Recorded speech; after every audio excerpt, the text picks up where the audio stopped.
tired and too old. Good afternoon.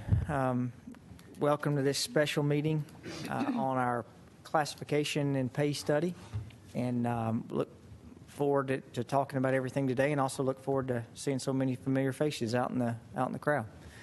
So, Mr. Lyons, we'll turn it over to you. Thank you, members of City Council. We look forward to continuing the conversation with you about the classification and compensation study. We've got Carolyn Long and David Lookingbill here, who are going to talk to you in just a few minutes. But you certainly want to go back over some of the larger points about what we were looking to achieve with the classification and compensation study. And it was, how could we make sure that we were competitive externally so that we could attract, retain, and motivate talent.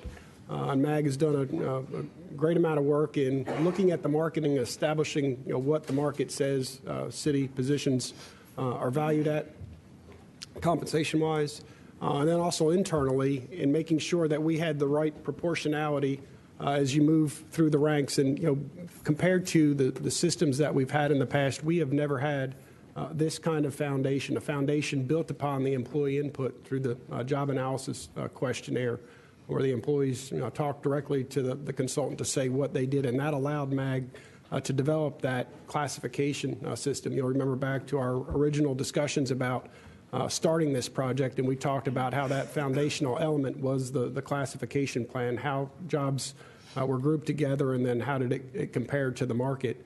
And as you've seen in the report, it includes over $2 million worth of increases to our employees as we transition from the former system into the one that is before you and will be recommended to you. Now, having said all that, I'll talk a little bit about the timetable. We don't believe that April 17th go live with the payroll beginning then is achievable for us. So the next payroll cycle that we could hook into is May the 3rd. So having said that, there is no vote that's going to be requested today. So I wanted to set and make that clear at the very beginning of the meeting that there'll be nothing on your later agenda and I don't believe council is going to meet this Thursday where a vote will be taken this week. So I wanted to make that clear. So I think at this point what we've got is Ms. Long prepared to go back over some of those big picture goals as defined by your focus and framework document from over a year ago.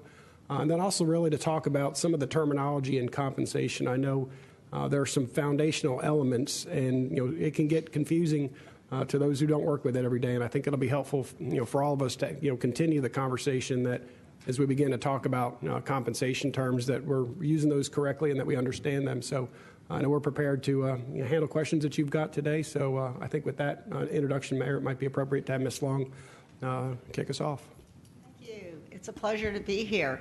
I just wanted to review briefly the fundamental concepts that we have that have underpinned the study that we've done for you. Some of this you've heard before, so I'm not going to elaborate on it unless you have questions. I'm just going to go over it and just sort of refresh your memory a little bit. You may recall very early in the process that we developed a list of peers and competitors that was taken to you for your review and input and approval as to who would be considered the, quote, market for the city. We also established a recommended list of benchmark job titles. We had over 60 titles that we also submitted to the council for their review and approval and input on.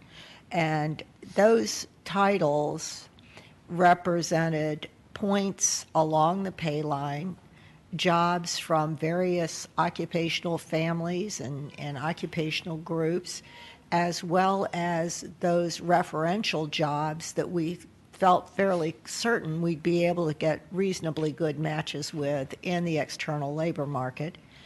In addition to that, the total of those 61 jobs that we surveyed for, approximately 60, they directly represented over 700 employees in the organization.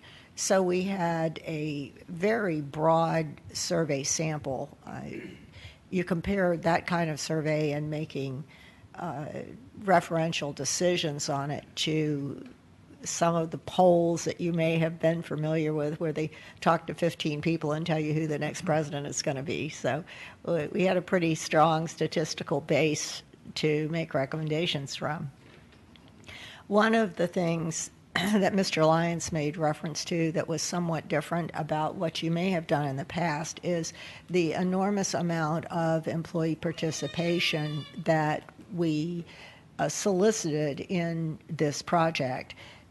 In the selection of the 61 or 60 or so benchmarks, before they went to council, we came here and we held a meeting with representatives from employees, and I know that Glenn has told you about that.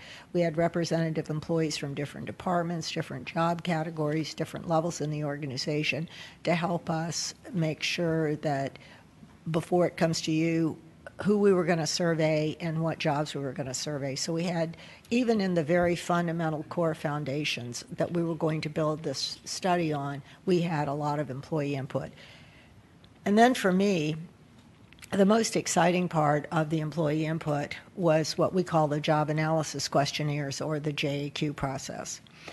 Every employee that was in the database at the time that we took the employee, I guess for want of a better term, sort of an employee snapshot of your employee base.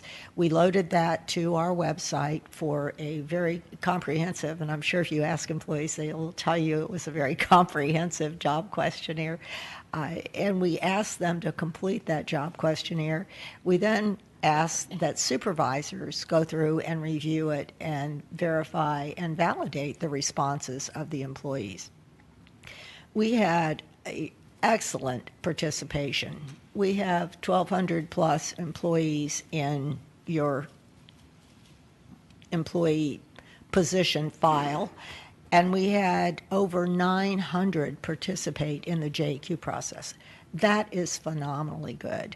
We got representation from every single job class, and I think, if I'm not mistaken, all single-member incumbents participated in it, which is just amazing. But that JAQ process is fundamental to having direct input from the employees and their supervisors as to what they say the job is. That allows us to create a employee-generated job profile. And Mr. Lyons made reference to the fact that you've had external market studies done where you've set up a structure. But the piece that's different here is having the employees have so much input on where their jobs fit into that structure and looking at internal relationships based on creating that job profile. And I think that if you look at validity and verification, that is very important. It's very fundamental that it's based on the information from your employees. The next step in the process, and I'm going to let David talk about that a little bit, is the integration of the internal information on the jobs from the employees and the external market data. How do we take market, quote unquote, and turn that into a structure for your pay plan? And how is it linked to what employees said about their work? So I'm going to bounce that over to you, David. Okay, thank you. It's important to remember that in the market survey process, what we are looking at is valuation of the different jobs rather than specifically employee pay. This throughout the whole process is something that always gets confused. The first part of our process is to put in place a structure that addresses value of the jobs. That is why we collect information from employees about their scope and level of duties and responsibilities. That's why we have them give us answers to the profile factors that we use. That's why we collect all of that information, is because we're not looking specifically at how much Jim or Jane or Sue is worth as an employee. we're looking to find out what is this job versus that job, and how do those fit within your system. Again, another big key in the way we operate is we build a structure based on the reality of your organization. And it's important to remember that when we look at the market as well, because how benchmark jobs fit within the internal relationship structure of your organization may not match how those same jobs fit in the internal relationship structure of any of the target organizations that have been selected. So we oftentimes get questions about, well, the market said this, why did you not tag that as exactly the pay grade? Well, we didn't because in the first place, none of the pay grades that we set up probably reflect any specific benchmark market response. What the benchmark market responses do is allow us to develop a structure. We use a regression line by looking at values of jobs versus what they're being paid in the market. When we look at the market, we gather information about the minimum, the midpoint, and the maximum that's being paid in ranges for those jobs. When we get the results, the statistic that we use and that we call the market control point is the midpoint of the minimum and maximum responses that we get from those organizations for the various jobs. That market control point is used then in constructing that regression line so that as we construct the pay grade structure, and if you'll look in your reports, you will see that as the pay grade structure was put together, we identified a minimum, a market, and a maximum. You will also notice very quickly that the market is not the midpoint of the pay grade.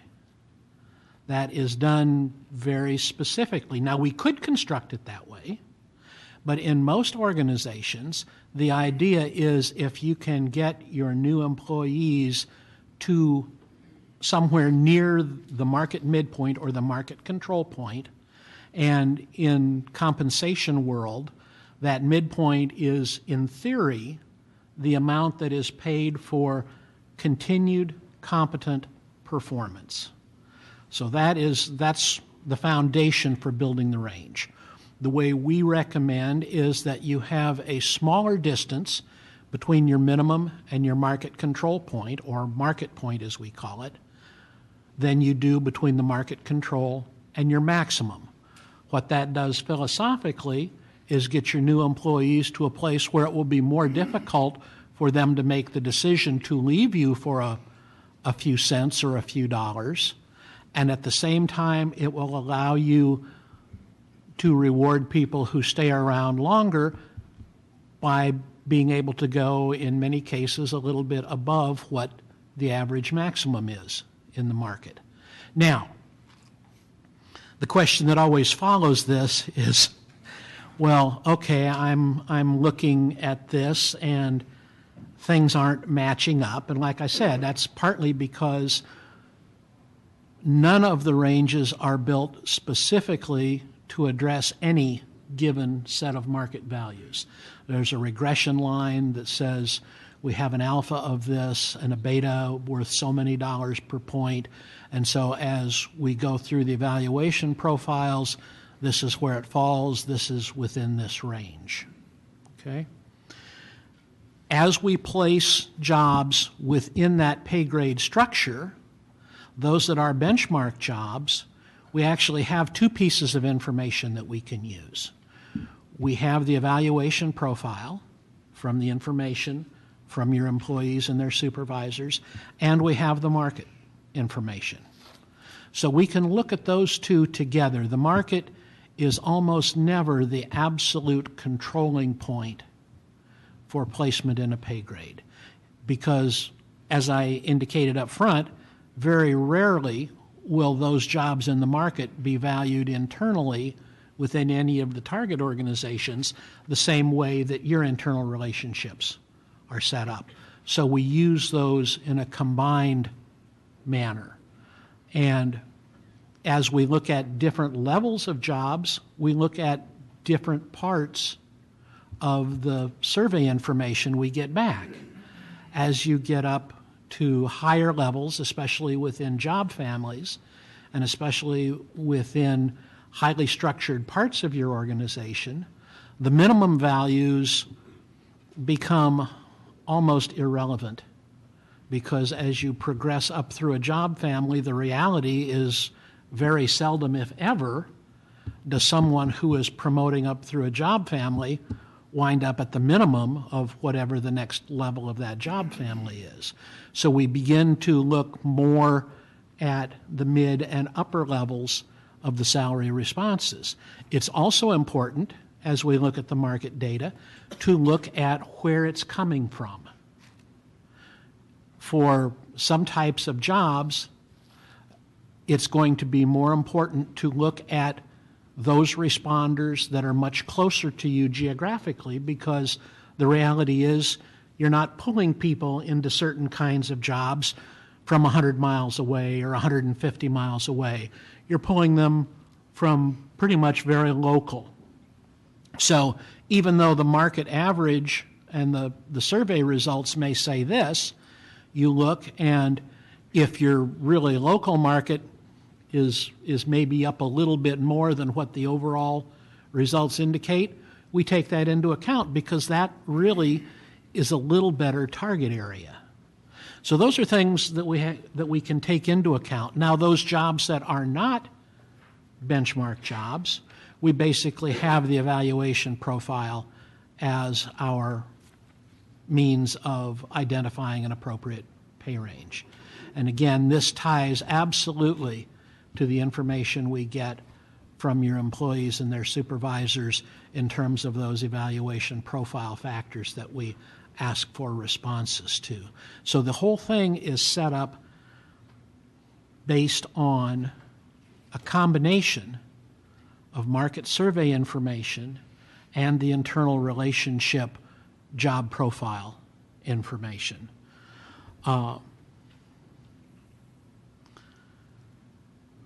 Once that is in place, now we can start looking at the second part of the equation, which is where do employees fit within this. But that's something that we'll be addressing in a minute or two here.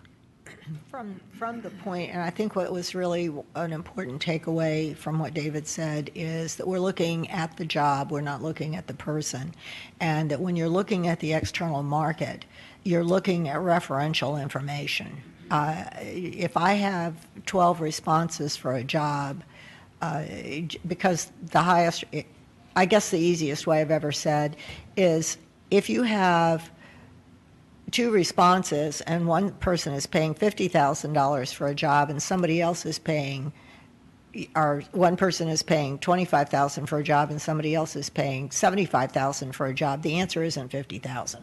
So you have to look and what parts of the market apply to your particular situation. And also, when we get back to looking at the job, we go back to the job profile. When we're doing the initial survey, we're taking it from the job descriptions because we don't have the JAQs at that point. When we actually start doing the placement of the positions within the structure, we have the information from the employees. And that description, which we may have used as a basis, may not be as current. Well, it can't be as current as the information that we were given within the last several months from your employees. And of course, part of this is to look at the descriptions. But having said that, once we integrate the external values of the market as an aggregate with job profiles that, for the most part, we're basing on the information employees give us, we develop a structure. And in your case, we had basically, you had 3 different kinds of structures in your current system. You have a step plan for public safety, you had a step plan, or you have a step plan for the classified, and then you have an open range for the unclassified positions. What what we originally recommended was open range plans for public safety, and then a unified plan for all classified positions. There's some tiny little tweaks there that are unique situations that are not in a plan. I think we have one or two, and it's, if you want to know, I'll tell you later, but it was just, they don't fit, and that's fine, and they shouldn't have to. But we originally recommend, and we still recommend, that you have open range plans for both public safety and all unified positions, all non-public safety positions. We were asked to create, as an option for consideration, a step plan for public safety because they were used to this. I would not recommend it. I think you should take this opportunity to move along and have open range plans for everybody. It's more flexible. It allows the council more discretion in how you apply the money, and it becomes less problematic if you want to make decisions that don't fit the step plan, which you frequently will do. And probably, my guess is, the next time you make a decision, if you adopt the step plan now, the next time you make a decision, the step plan is going to be kaput anyway, because unless you decide to implement exactly the amount of the step, you just threw everybody off a step, and now the whole step plan isn't a step plan anymore. So that's just practicality. That's why I suggest that. Then finally, the last step that we wanted to go over today was the implementation scenario, and I want to make sure that there's a clear understanding in terms of the process of the implementation recommendations and going forward after these recommendations are implemented, or what the process is going to be after that.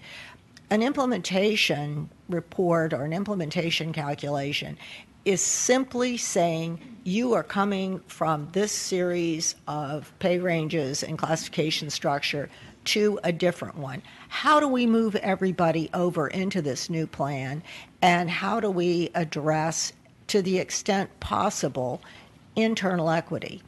And everybody wants to have internal equity. I mean, who's opposed to equity? Nobody's opposed to that. And I think one of the things that's really important to make clear is that when we're running a calculation, we're using the same formula, the exact same calculations for everybody in the organization. And we base that calculation on how long they've been in their current position. So there's no favoritism, there's no, I like Susie better than Johnny, or vice versa. It's just simply a mathematical formula. And I think what's important to understand is there will be the perception that, well, this isn't really fair because Susie makes more than I do and has been here less time than I have.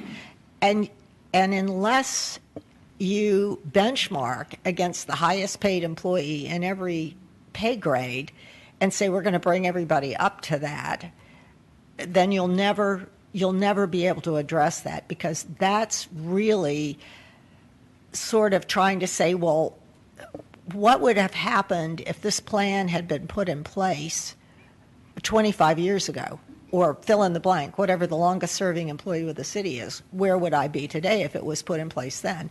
The point of an implementation plan is not to go back and redress every policy or every compensation decision made in the last 25 years. It's simply meant to say, how are we going to get from here to there and have some form of equity in that transition, and accept as a given that there are people whose salaries may exceed the target salary, and if they do, we're not going to take money away from them.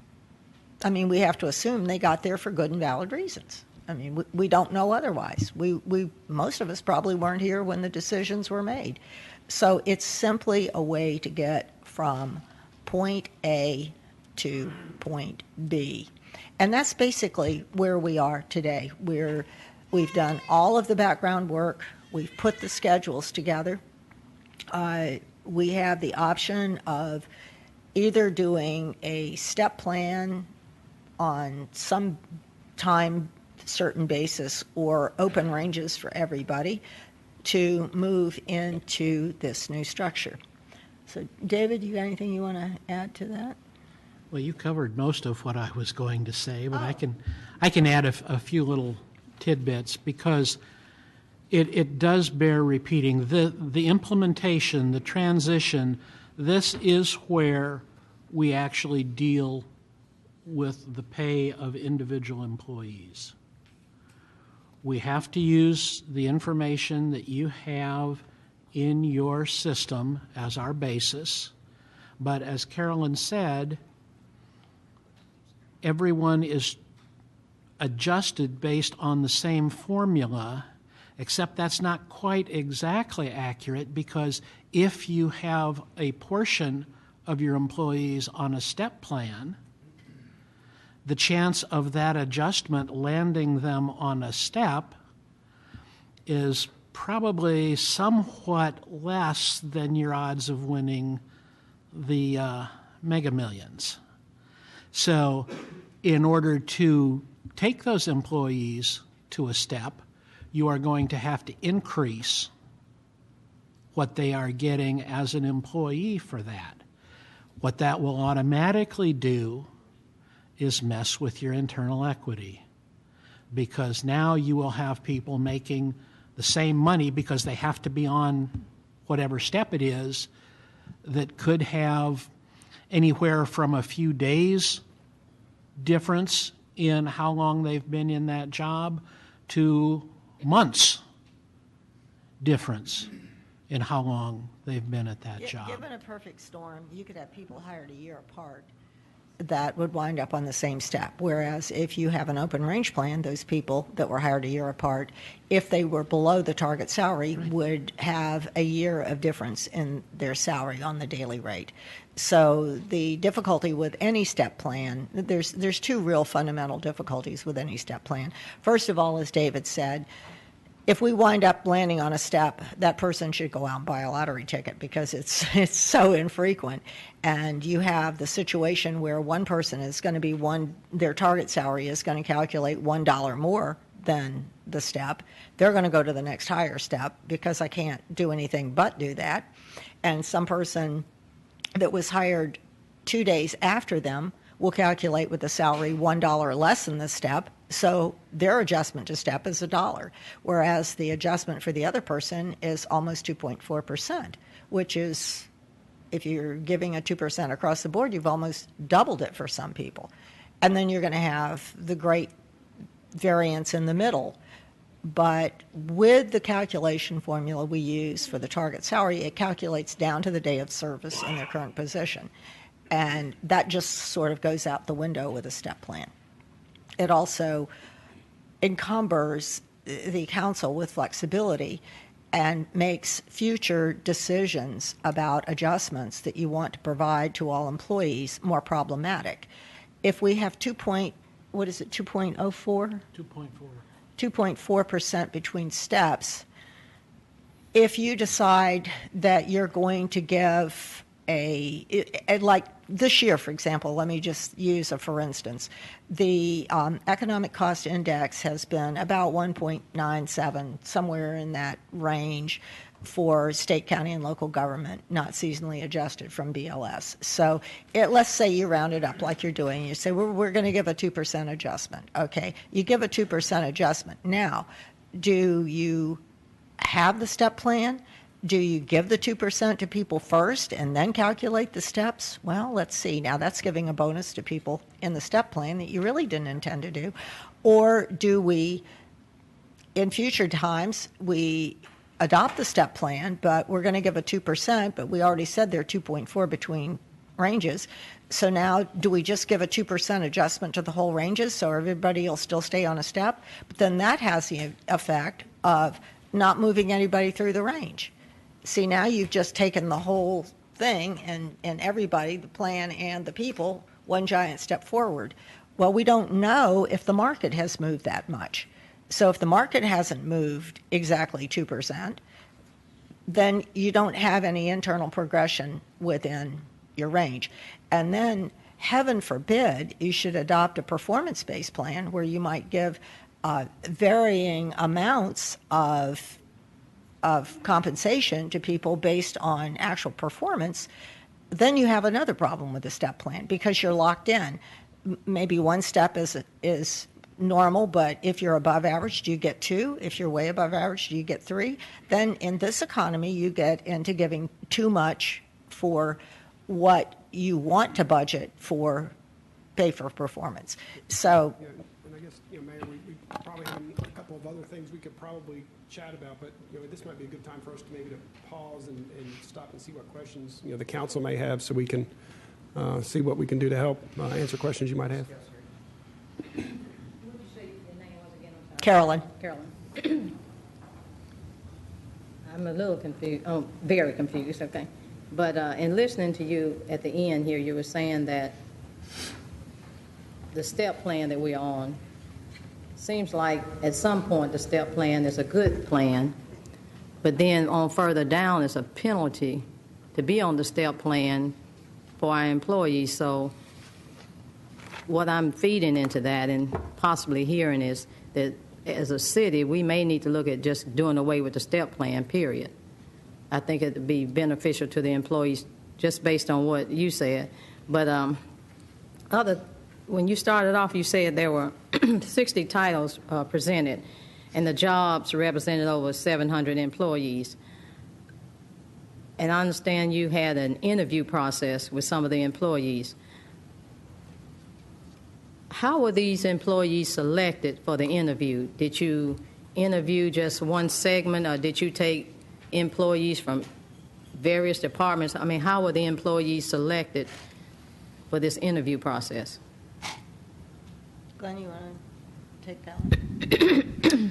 I think Ms. Harris, if you're referring to the listening session that was held at Barfield, we asked the department heads who they might suggest to attend so that we had a very good representation of departments. And we had, in fact, all departments represented, but if that's what you're asking about, it really wasn't an interview. It was more of a listening session that Ms. Long and I held.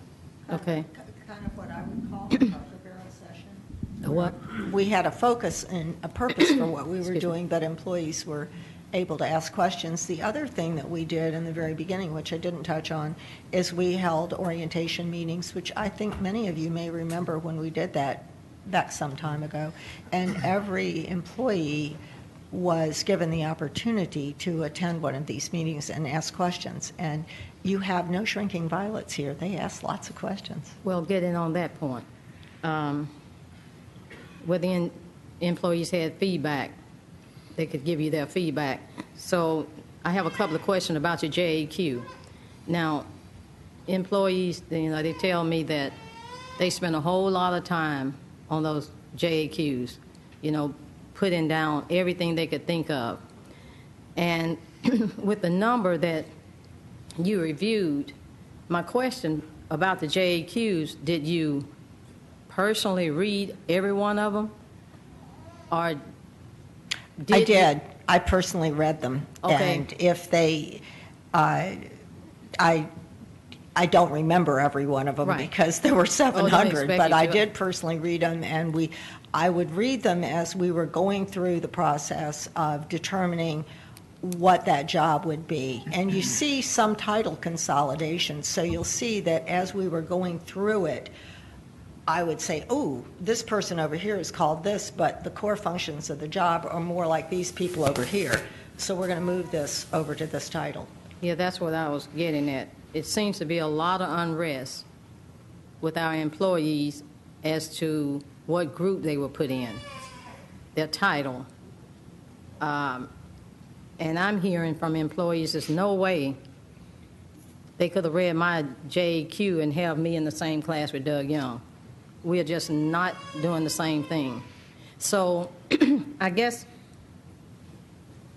a concern I have is that you take somebody, let's say an IT tech. Did you lump all the IT techs together Did you personally read all of them? Because maybe one IT tech may be doing this, and then Doug may be doing 10 other things. So did you lump people based on their titles? The employees don't seem to feel like their JAQs were actually read and they were properly put in the correct class. Well, I can understand how people can feel that way, but we did read them. I read all of the JAQs. I don't remember an IT tech Oh, I wouldn't particularly. expect- It's no, I just just threw an that out. example. I just An threw that out. example. But I think from the employee's perspective, and with all due respect, because we did pay a great deal of attention to what employees said their job was. I mean, that's our primary source document. But in looking at what the core functions of the job are, where this person may see that they do more programming and software application, and this person over here, and this is just really simplified, so forgive me, may do more software application than programming. Well, I'm going to look at those jobs and I'm going to say programming and software application. Boom. Market says this, the referential market is this is where they fit organizationally, and I'm going to put the titles together. And that's just an example. And I'm going to That's- say one more thing, because I know other council members have something to say, but I'm going to say one other thing right now. I know you use Clarksville as one of your cities that we kind of looked at, right?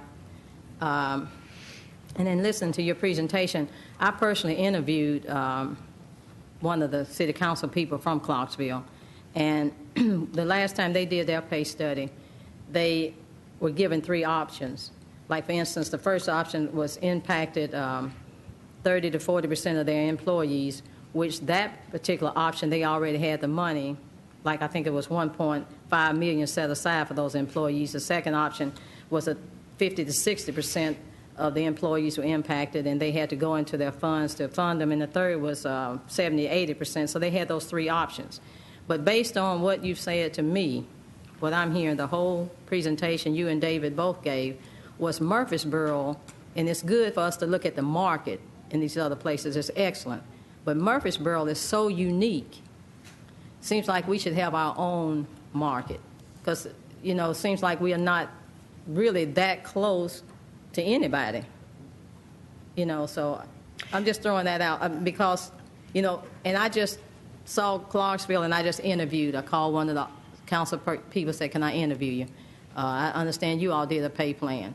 But none of that, it's just, none of that seems to fit us. But I'm going to let the other council members make some comments.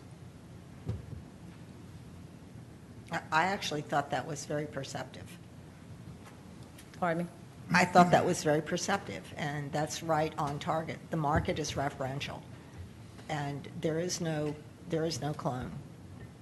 It's not what? There's no clone of Murfreesboro. Yeah. The market is Yeah, we're simply just- referential. We're You're just unique. absolutely right. Yeah, we're just off the chain unique. Yeah. Yeah. I mean, we're a great city. We're just unique. Just, I see you smiling out there, and after the ball game last night, I didn't expect you to be smiling tonight. So you're wearing black at least.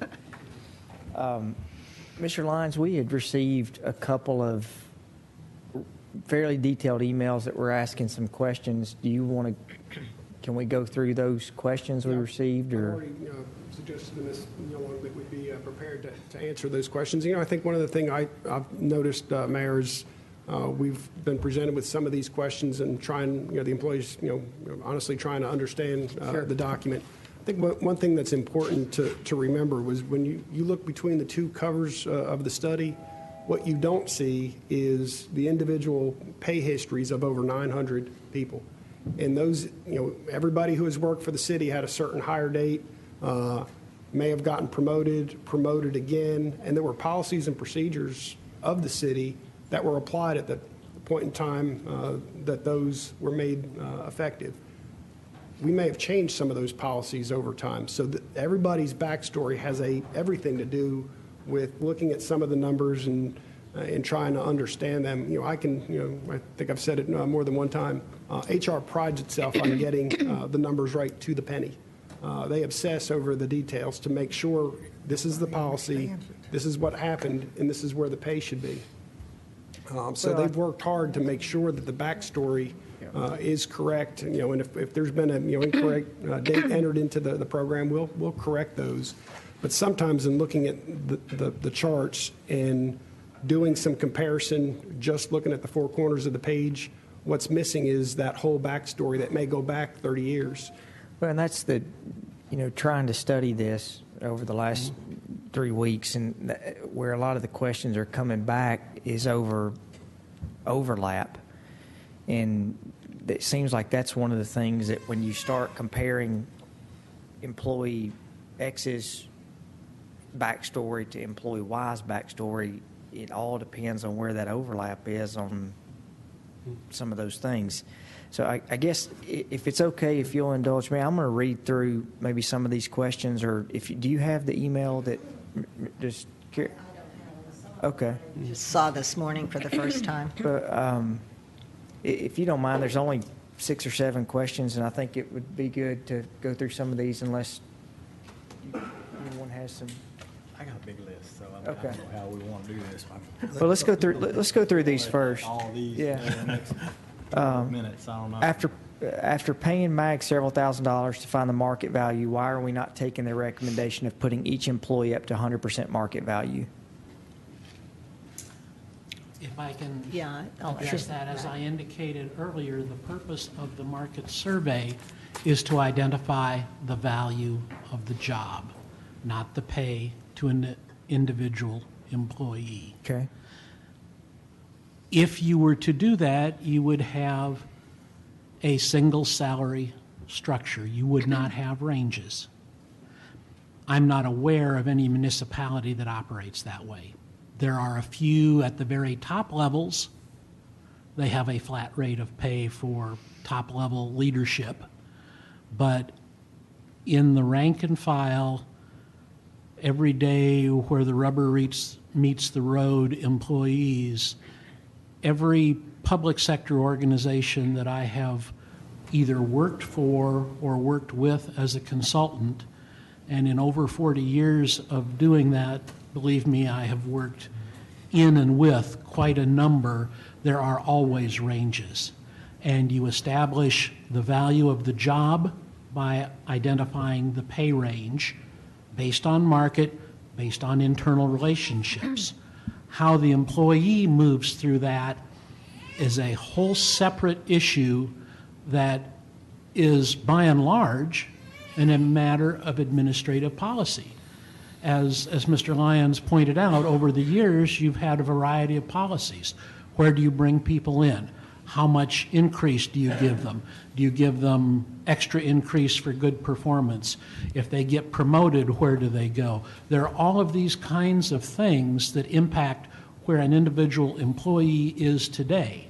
If you brought an employee in 2 years ago at or near the top of whatever pay grade they're in, there are going to be a vast number of other people in that same job title with lots more experience in that job title that are going to be nowhere near them. And the only way to correct that is to take money away from people. You all, however, instructed us that that was not an option, which, trust me, you are not the only ones that say that that is not an option, because in the public sector, again, it really isn't. I suppose technically it is, but not really. So in order to do this implementation where everybody was sitting exactly where they should be within the scale based on how long they've been in the position, you would wind up taking significant money away from a significant number of employees. And while that would make it technically fair to everyone, I pretty much guarantee that virtually everyone would be unhappy. Okay, on the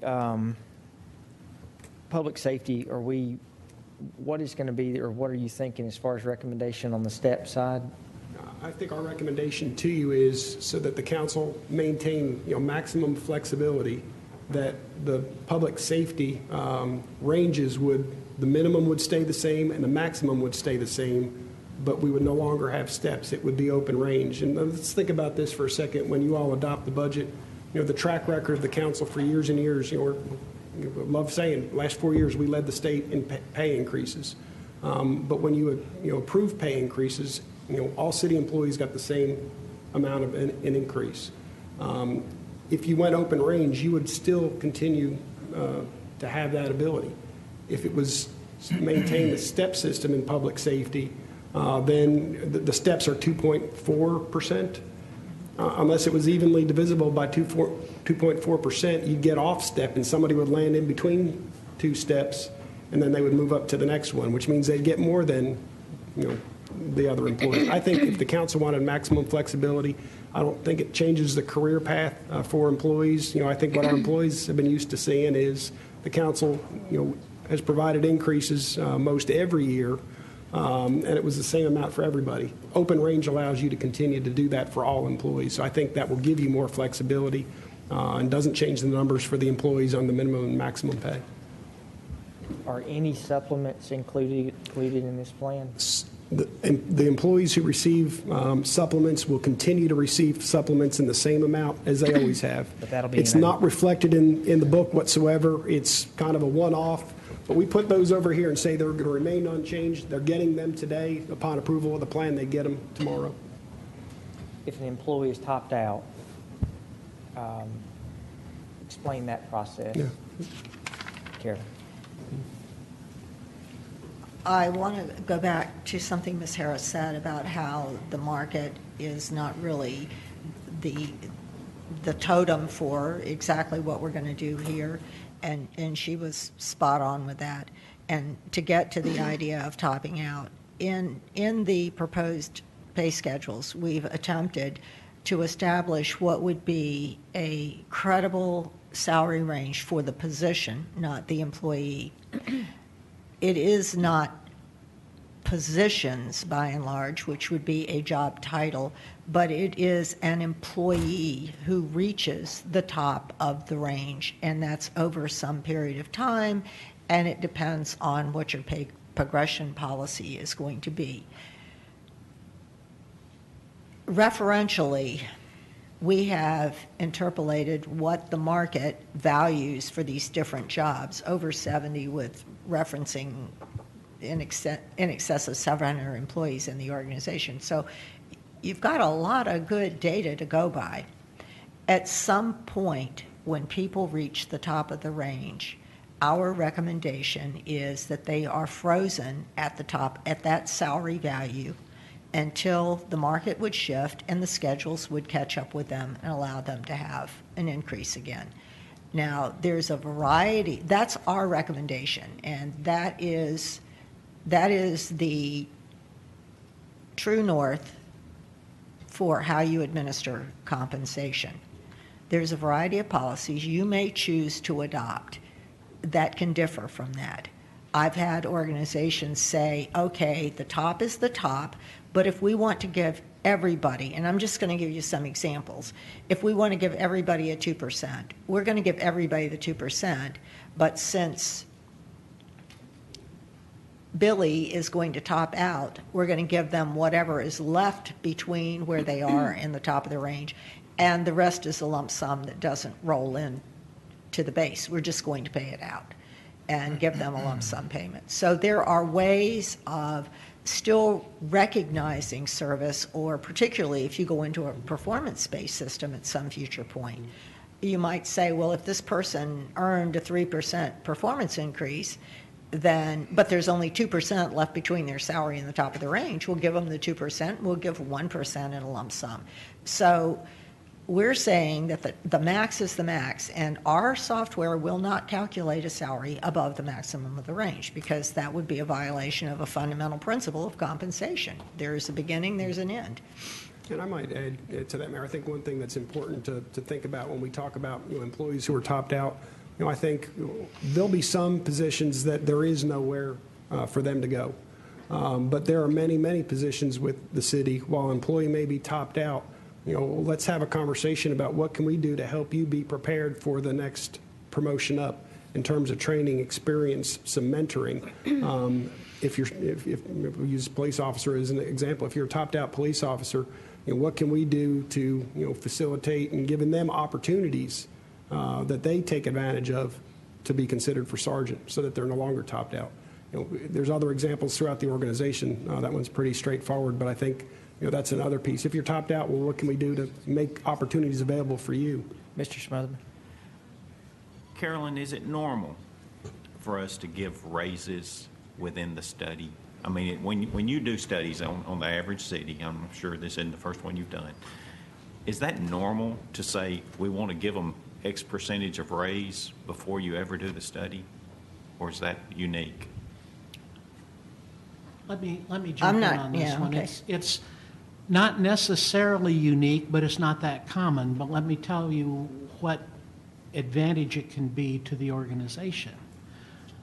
By giving whatever percentage you determine up front, you cut into the cost of the implementation.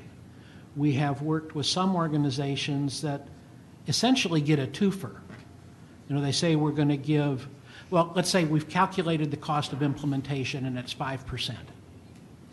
We give a 2% up front, but that only increased the overall cost to 6%. So you really got a twofer there as an organization. Your employees realized money.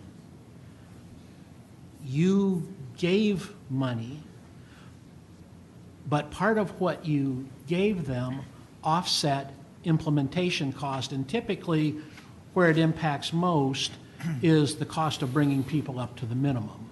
There will also be some where it's helped with the decompression, but because it's across the board, anything you do across the board virtually never does anything to relieve compression, because those people that are already where they shouldn't be just get moved higher, and those people that are all at the same dollar amount are still at the same dollar amount. It's just a higher dollar amount, and there's been no spreading out based on amount of time that they've been doing that job. So when an organization wants to do that, the good opportunity and the fiscally responsible opportunity is to do it before the implementation, because that cuts in to the implementation cost. You accomplish any number of things, but at a slightly reduced overall cost. But doesn't that somewhat create an illusion that if you add 2% to whatever it is that they were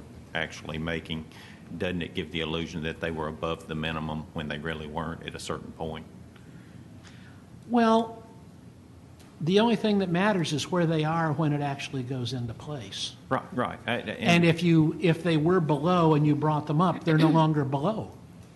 I mean, they aren't. They maybe were, but they're not now.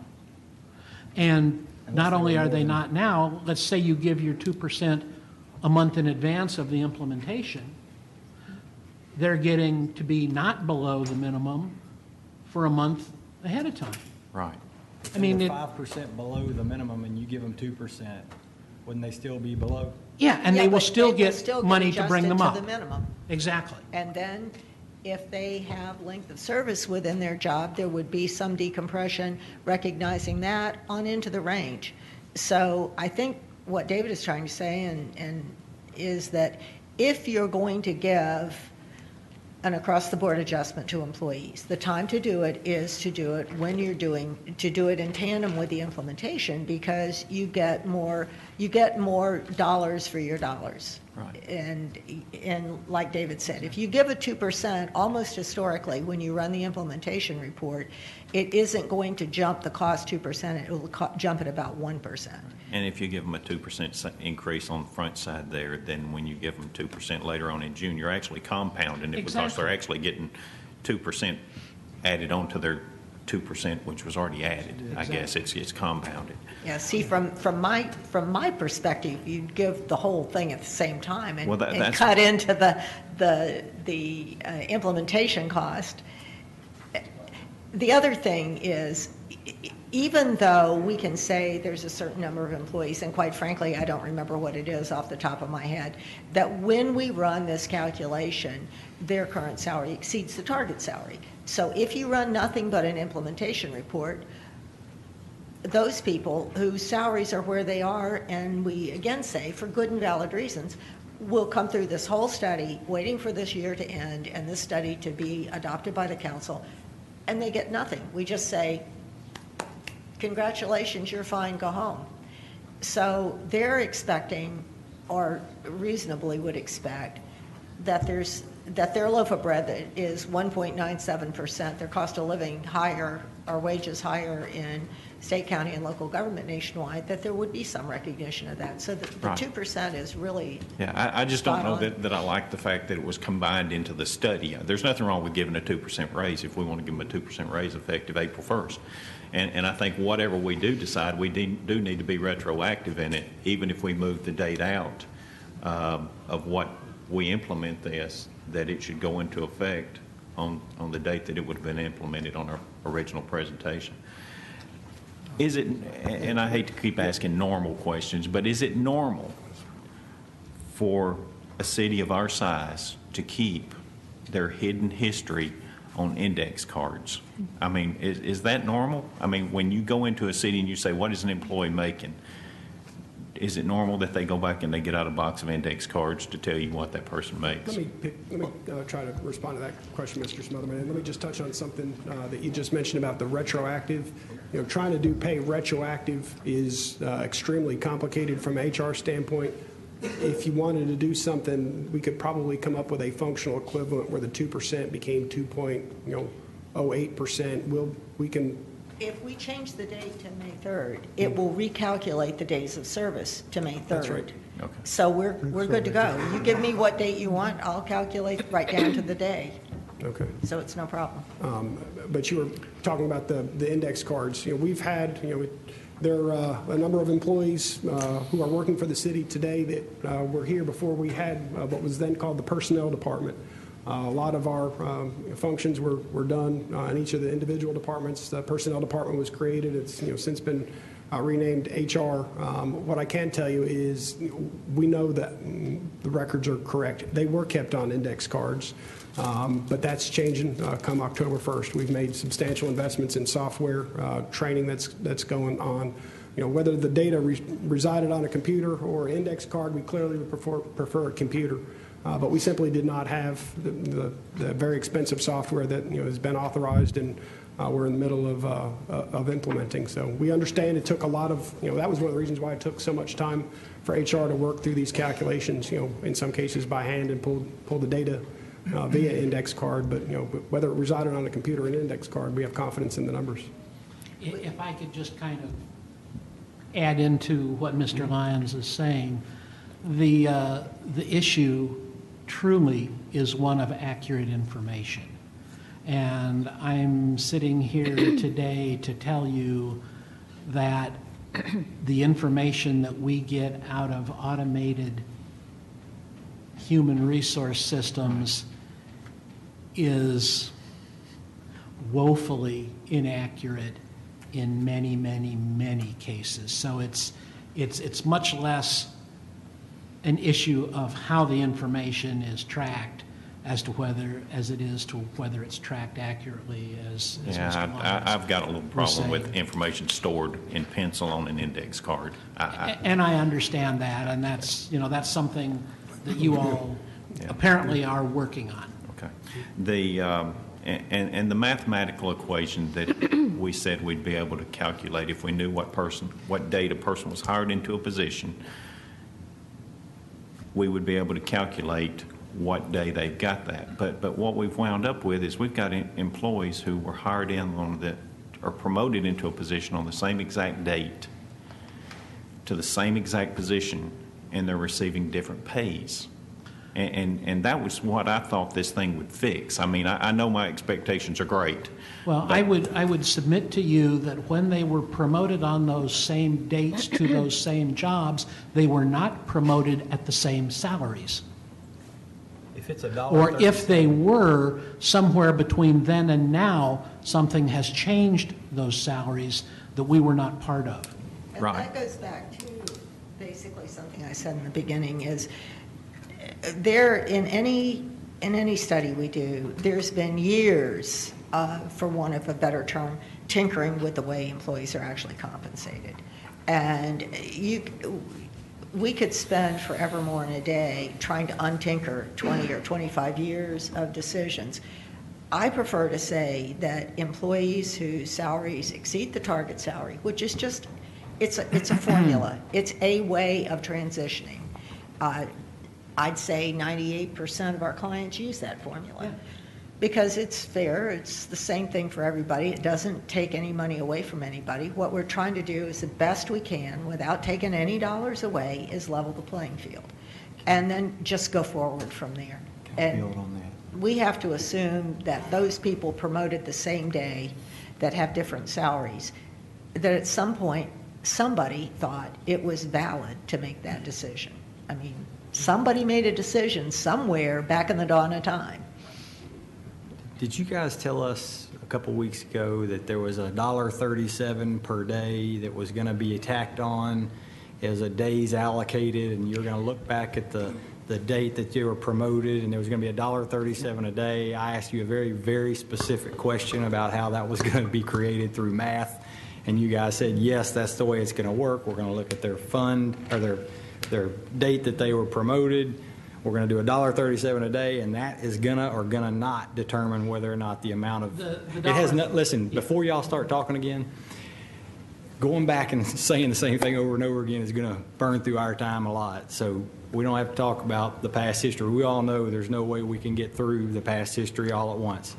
But if we can just address this stuff today, the $1.37 a day. So did I mishear that? Did I misunderstand that?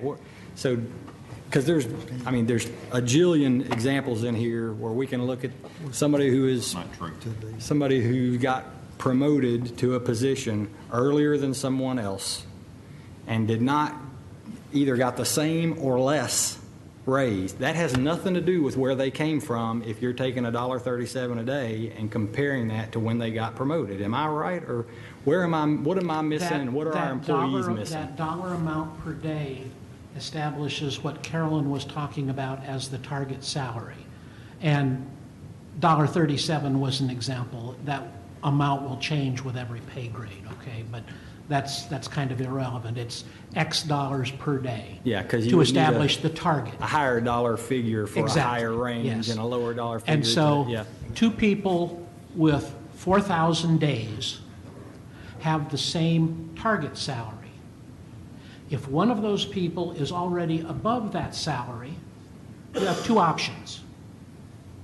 You leave them where they are and bring the other person up to the target salary that's calculated based on their 4,000 days, and you still have some inequity there because for some reason person A's salary is higher than what it should be, or you take money away from person A and say you both have 4,000 days, this is your salary.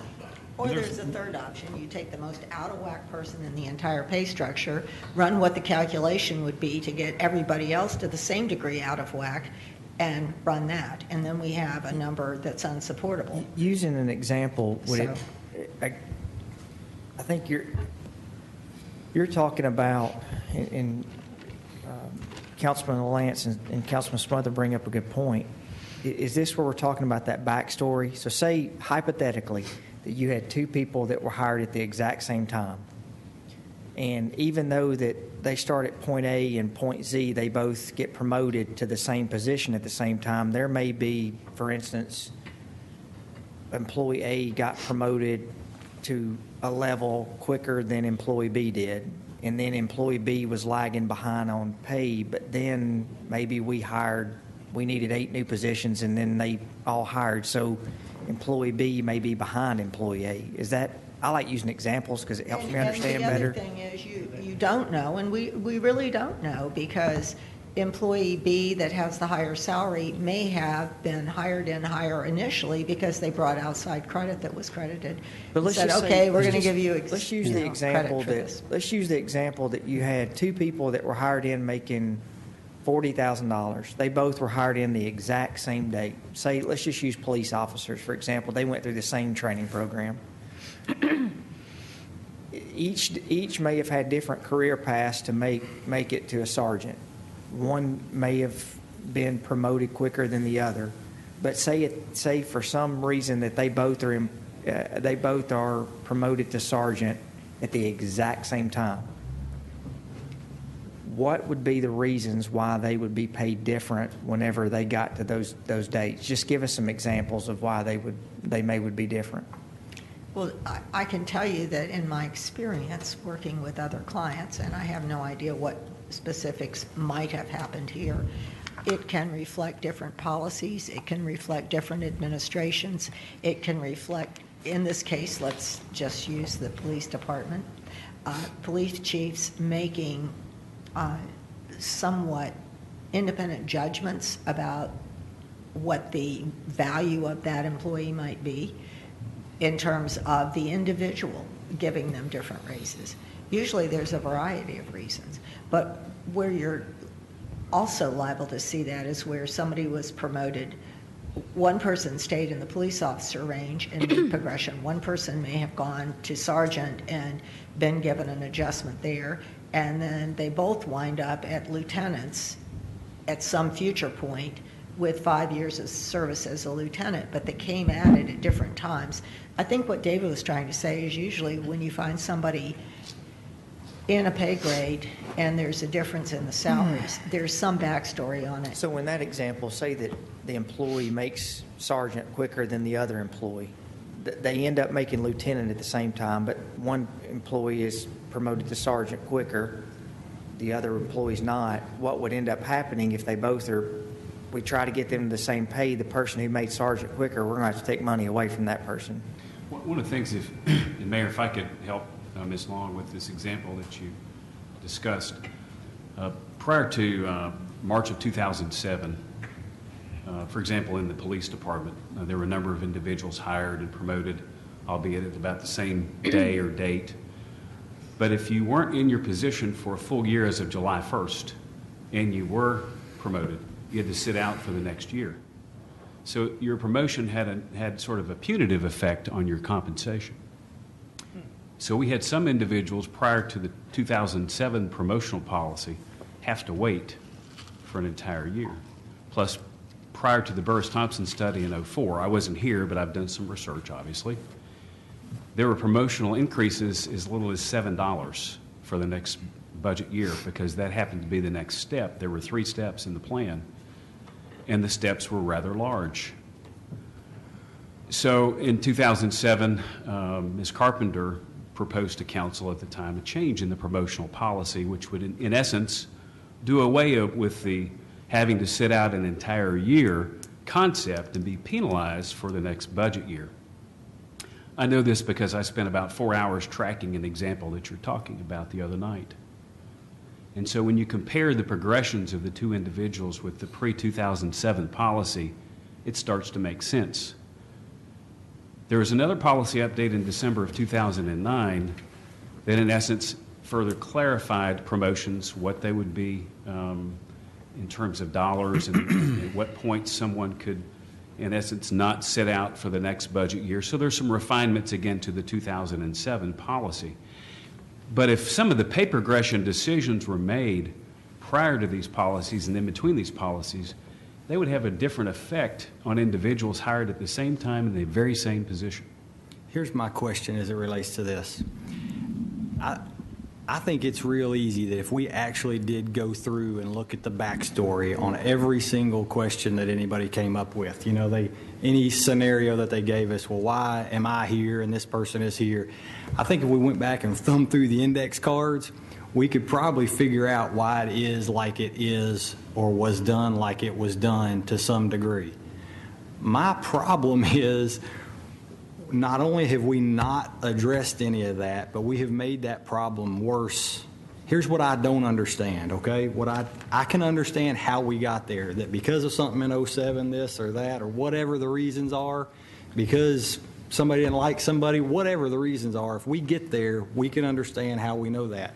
What I can't understand is why the person who was on the lower end, who has been there longer, gets a smaller percentage raise under your proposed plan than the guy who was there at the higher number for a lesser amount of time. So the part of saying, well, he might get more dollars or she might get more dollars or that she's getting paid more than the other person, okay. I think it's probably impossible that we fix every scenario, because when you fix one scenario, that would probably create another scenario for that person and someone else who's going to say, well, they're getting more than I get now, and I've been there longer. It's going to be very difficult.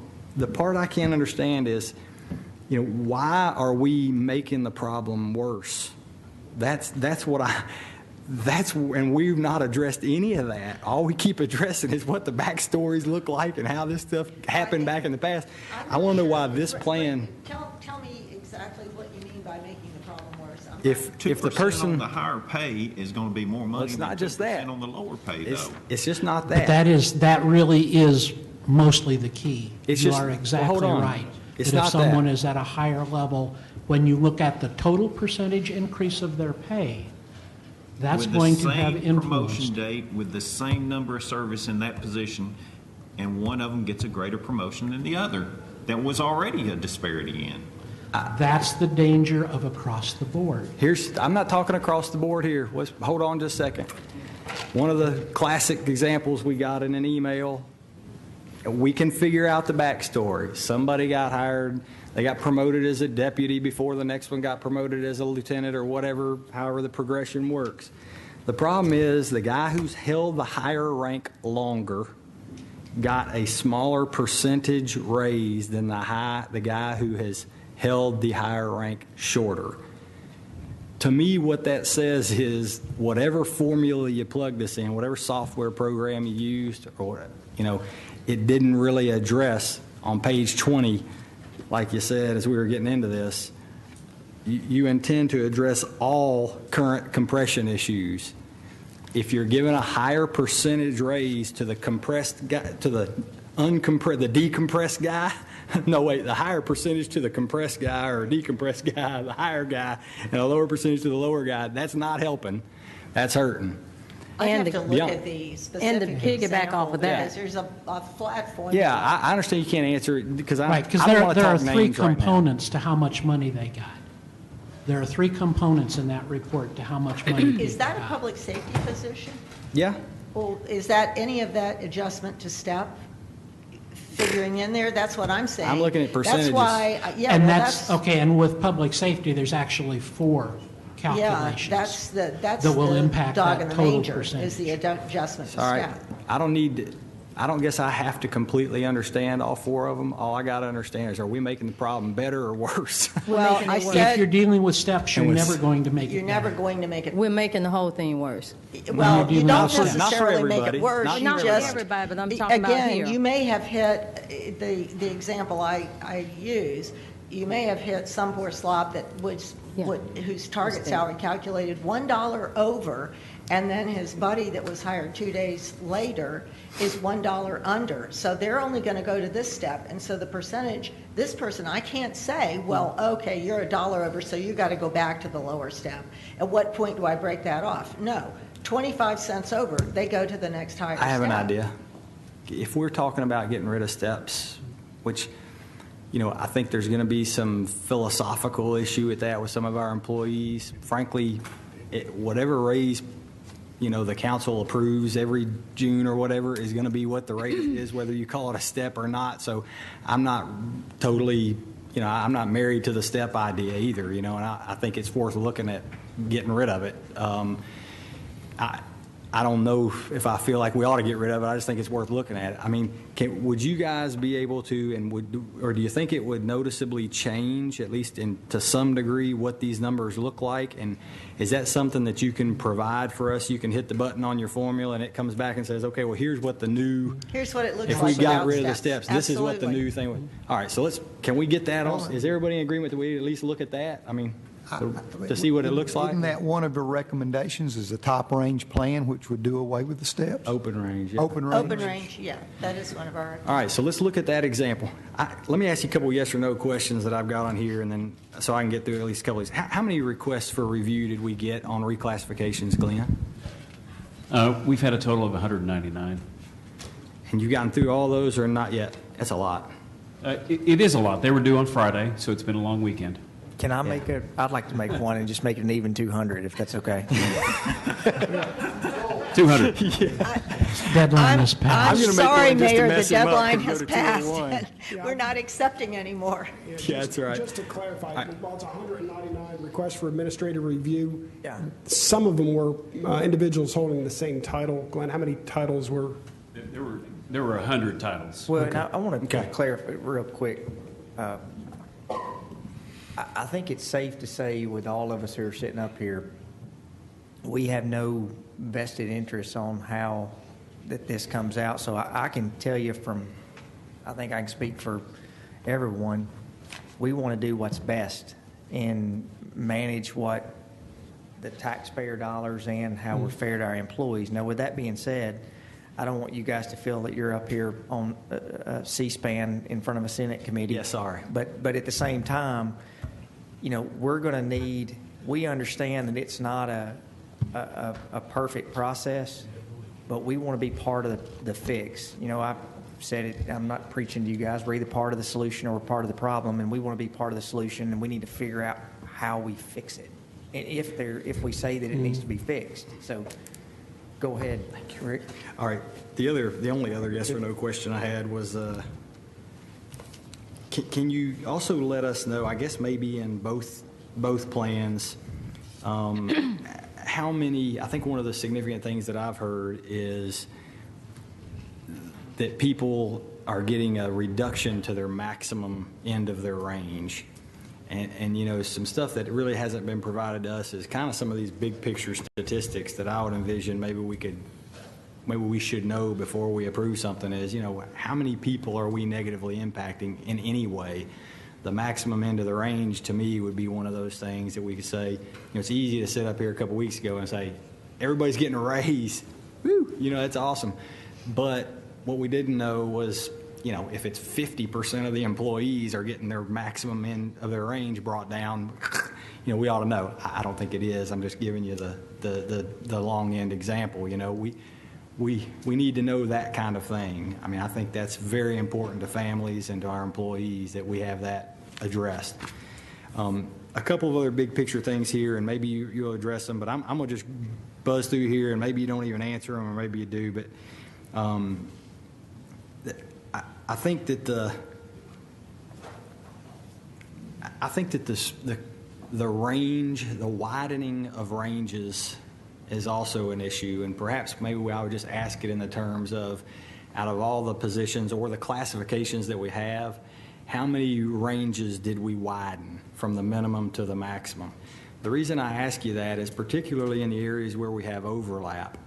One of the issues that I see is if we widen that range, that is going to create, again, more overlap in the future instead of less overlap. It just makes sense. Now, I don't know, I know statistically that's difficult to know how much that'll cost us, and I know we got to factor all that stuff in, but. No, it's not difficult. It's not difficult at all. Typically, where you run into questions on range overlap is in public safety. And you can create a structure where there is no range overlap in public safety. What you'll come up with is extremely narrow ranges, because you're going to take the entry level for the let's just use police department as an example. You're going to take the entry level relative market relationship for police officer. And then you're going to take what the entry level is going to be for sergeant. So, and then you're going to take the entry level for lieutenant and, depending on your rank structure, captain and major and so on and so forth. And the maximum that you're going to pay within the public safety structure, which they can be in the unified structure as well, but the maximum you're going to pay for anybody is the maximum of the market for those jobs.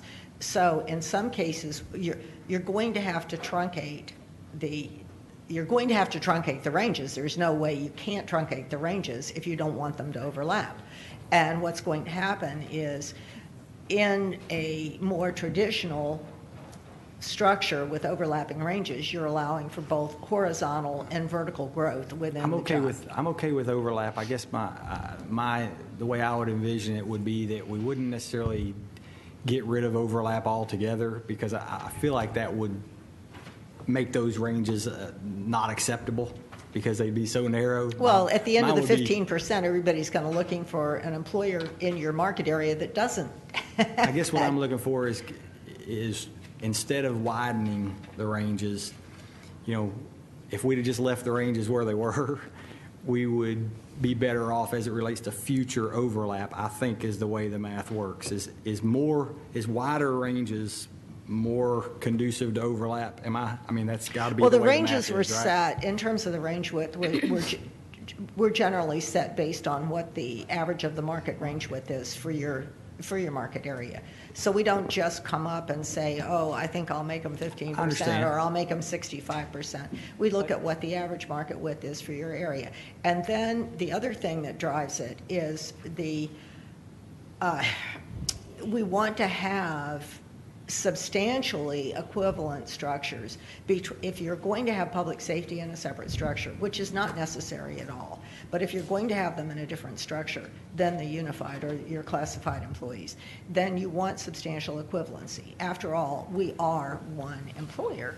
So we're trying to make sure the range widths are, and there is some difference in the range widths, but we don't want it to be dramatic. So there's the devil you know, the devil you don't know, but the standard convention in public sector is overlapping ranges. Whether you talk about the general schedule for the federal government or military pay structures, you're going to see overlapping ranges. Not everybody's. But the flaw with that is every time we have a person who gets a promotion, they say, well, they froze my pay and I didn't get a raise for 3 years because basically they didn't cut their pay, which would have been where the entry-level position would have started. So we've already compressed it, theoretically, because if we're not cutting their pay to the minimum starting beginning pay, then basically your minimum is whatever the maximum was that person had topped out in the last position that they held. Plus 5%. Well, that's because you're Yeah. allowing for horizontal growth. You're saying, in this market area, and I'm just going to pick up, for instance, let's say in this market area for police officers, the average range is 40%. If you truncate the range and you say, okay, we're not going to let any police officer overlap any sergeant, and the starting market pay for a sergeant is $50,000. Okay, we've just taken a 40% range, starting somewhere at 35 or so, that maybe went up to 55 or 60, and we've said, okay, if 50 is going to be starting for sergeant, then 47 is the most any police officer can make. We're not going to overlap them. So they're not going to like that, because the reality is you're not going to take a 40% range and put them end to end and string them out that way, because that's not what your market's doing.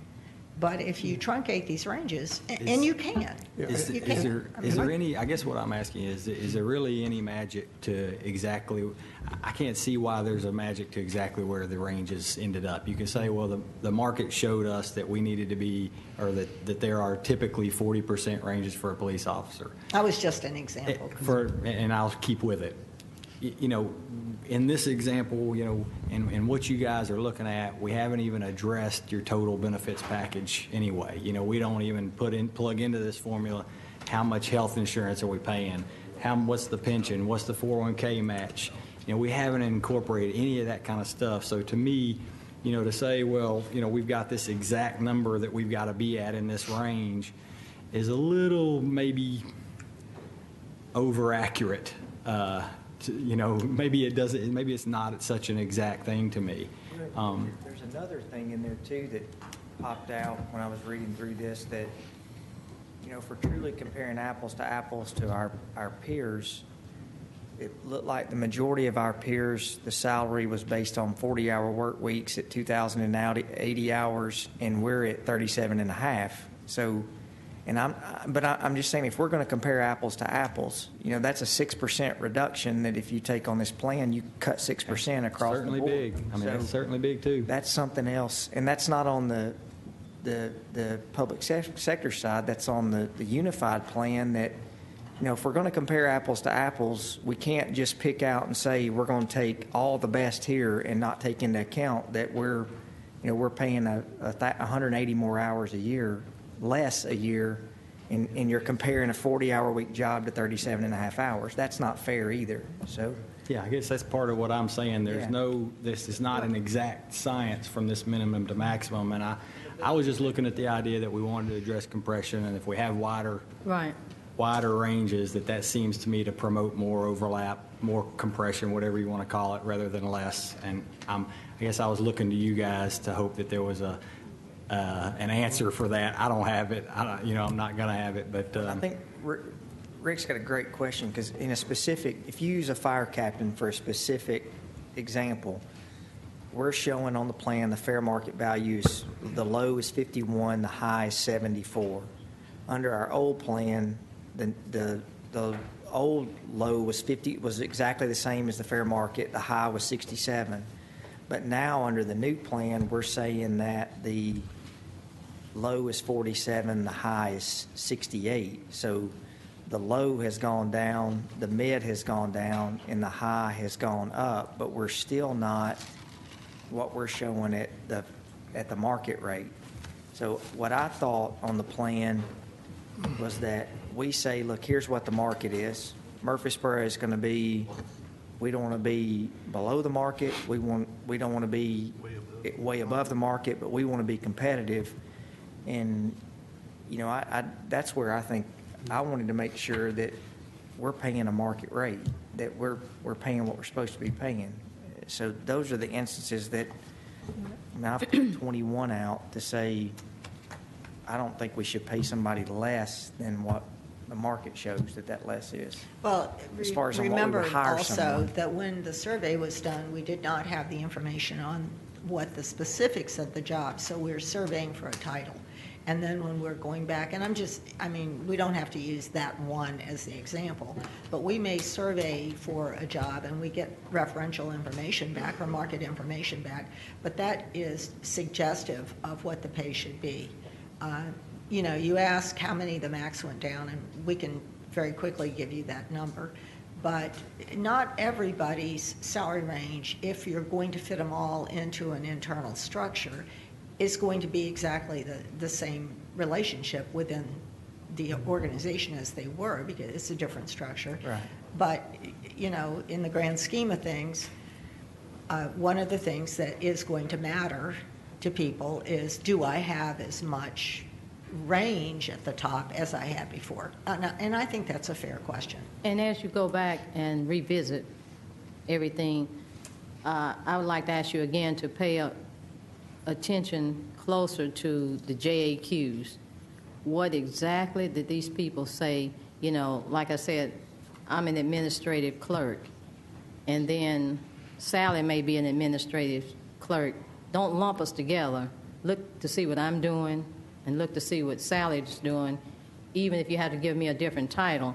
And also keep in mind the purpose of why we all hired you to do the study. We hired you to attract, retain, and motivate. Now, based on some of the things we got back, and I know, Carolyn, you said 3 weeks ago, someone asked a question, you said, hey, when they reach this level, so be it. It's kind of like, that's just it, too bad. That's how I took it. Too bad. Well, we take a lot of pride in this city, and we've done a lot for customer service. We've done a lot to motivate our employees, and that's just not the attitude that we take with our employees. Tough, too bad. So as you look at this, because what I'm looking at, okay, so what can I do when I've topped out?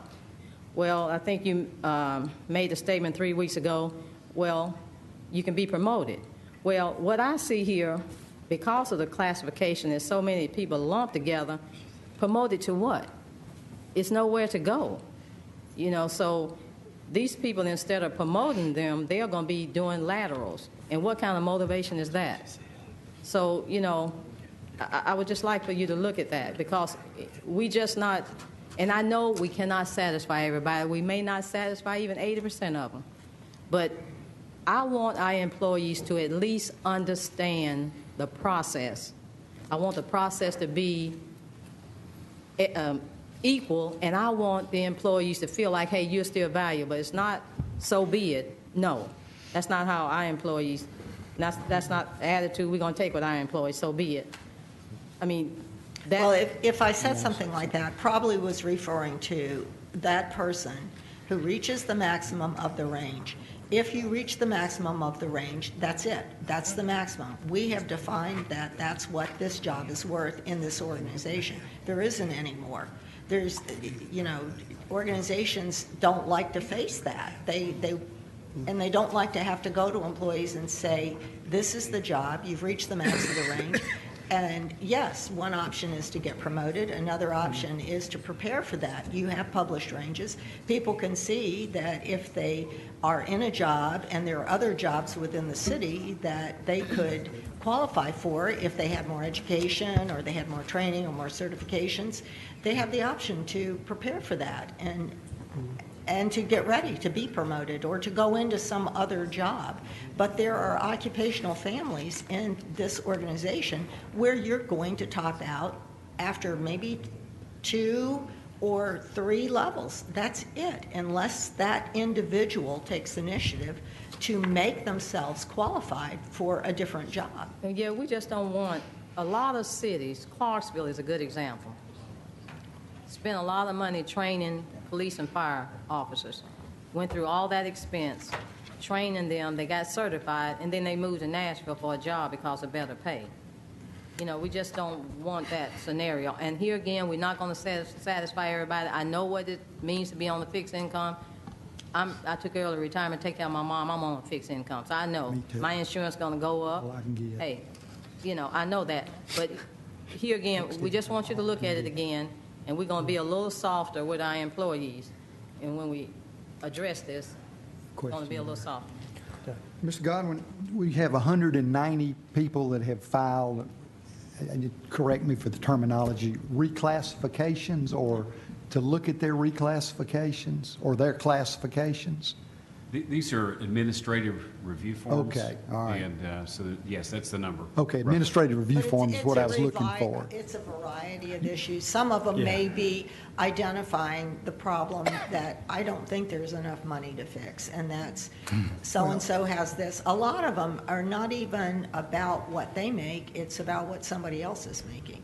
Understand that, and some of them are valid, and maybe 1 or 2 are not, but. Well, some of them we can help, and some of them that was we my can't. question. Will we get a report back of that to say, and you can come back and say, I've solved 114 of these and everybody's squared with that, and there were so many that were real problems? Are we going to get that kind of information back? Yeah, if you remember a couple of weeks ago, I think there was a suggestion that came up about how to move through this process, which we changed. And we are tracking right now for MAG all of these. So what we will do is we will send to MAG the ones that we agree with, the ones that we don't agree with. You might remember, we're going to send back to the department, and if the department still thinks it ought to be sent to MAG and we can't reach a consensus, it will go back to MAG to review. And at that point in time, we would receive a report from MAG. And if MAG then agrees with the initial request that was made, there would be a recommended change from MAG. If they don't agree with that, then that report would be made back to Human Resources and also to Mr. Lyons. And as the final part of the administrative review step, Mr. Lyons would have the ability to make a final decision if the employee still didn't agree. So these steps are thought out as best we could, and with your feedback a couple of weeks ago, that process is underway right now. Sure, and I So think it is underway. Sure. And anyone that wanted that review had the opportunity to do that through the department head that comes to you and you're reviewing it. It will come back to us so we can, I don't want each individual. Yeah, we can give you some information about that. But again, I want to just emphasize a point because I know Ms. Harris touched on a point, and I heard the importance in her question, and it's certainly something shared by HR and the manager's office. The amount of employee participation, through this process has been significantly greater than anything we've seen before for a pay study. And we asked Ms. Long about, did other cities typically use listening sessions? They didn't, but we did. We asked Ms. Long this morning, do most cities, allow all employees to participate in the administrative review process? She said most don't, but we did. So we have tried to work hard to make this a participatory type process. As we all know, it's sometimes difficult, and sometimes the answer might be no. But to Ms. Harris's other point about providing information, HR has been taking some of the questions that have come forward. We're going to put together an FAQ and distribute that because providing the information and education will be important, and we're working hard at that. Some of the questions may just reflect really the employee wanting to know more about what happened. Where am I? Understand that. Just yes, ma'am. a question on process. But it also may illuminate some real misclassifications possible. Oh, there's no question that we can certainly miss something. Could I ask a question? Just the plan forward from where we are now, Rob, how do we proceed? Where do we move forward from this? I know there's some review of that you have of those 190 forms, administrative review forms. What is the process forward, and what can we tell our employees about where we are? I think, in looking at the May 3rd, target date for the effective date, what I'll need to do is really, I think, put together a calendar. I don't want to just answer from the hip, but what we can do in the next day is get the council and the city departments a calendar for what that would look like in terms of coming back before council. You'd have a resolution, I think, that we would be asking you to consider to approve this. And again, remember, this is a system and a foundation and a structure. Once adopted, this time next year, there are going to be changes in the organization in terms of what someone does that may require, a similar administrative review function. So this is going to be an ongoing process. We're talking about a transition piece right now, but once adopted, things change over time, and we're going to need to deal with those changes within this structure. So it's certainly not something where it's once and done, but developing a calendar, working backwards from the effective date, through the council review and the time needed for HR to program whatever changes you all might approve. I don't want to answer that one off the top of my head. I understand. To give you one of the things I want to commend everybody involved in this process, particularly our employees. But I remember the last time I had an opportunity to go through this, it wasn't as detailed. It wasn't. We didn't take a look at establishing a methodology as broad and as deep as what we're doing now. So. Continue to participate in the process. Employees, I know, will have their ear to the ground to make sure we're making good decisions. Your council wants to hear that feedback. Part of that process is not established in stone yet until we make these final decisions. So, but what's encouraging to me is that we are establishing a methodology that will allow us to be an efficient organization. And as deeply complex as this city government is, with 1,200 employees, trying to find that broad look at what we're doing, that it is fair, that it is equitable, and the important part of this is sustainable economically. I think this is going to get us there. We just got to keep plowing the field a little bit longer so that we get it right. And I think that's getting it done in a certain length of time is not as important as getting it right. And I think that's everybody's intent and objective in this. So, I appreciate what everybody's doing to make this process work. And let's just stay at the task. Thank you. Let me clarify something for you, too. And I'm just going to be real fast to tell you. I've harped on this compression issue and overlap, whatever you want to call it. But, I'm trying to look out into the future here, and one of the things I see is if you don't have a reason to go take more responsibility within our organization, that'll reduce our current employees' desire to do so, to try to move up, to try to better themselves if they feel like they don't have really a good incentive to have extra responsibility. So that's why I'm just going to want to explain that to you. It may not have been an issue in the past, but in the past, when we've got 20-year guys who are getting through the end years of their pension, and, that's 10 years from now, when we got guys for 15 years in 401ks instead of pensions, their mobility is going to be significantly higher. Okay, and so if we don't address this at all now, I'm just worried that it'll be a problem down the road. So that's why I'm harping on this so much. So sorry to be a little bit brash or whatever, but That's a great got to point. get to a. And let me ask one question that a employee had asked me. Are the topped-out scales, is that really the last pay raise you'll get in that position, or will that be adjusted for inflation over a period of time? I mean, wouldn't you expect if a person topped out, say, in 10 years of employment and stayed in that same position, that in the next 20 years, if they became a 30-year employee, that they would get a pay raise at some point? Yes, and Carolyn addressed that earlier, that while they may be at the top of their range now, there needs to be a look at the market.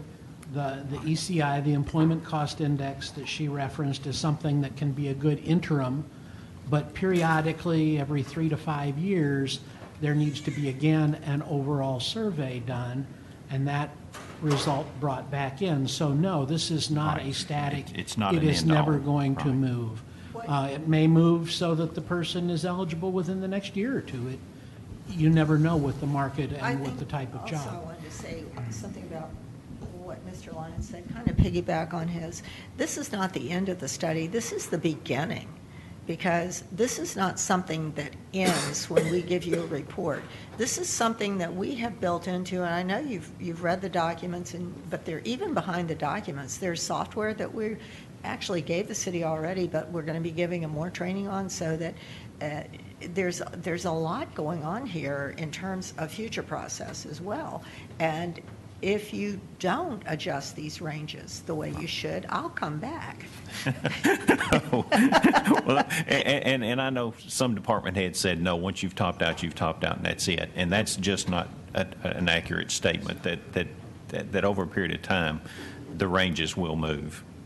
Okay, thank you. Absolutely.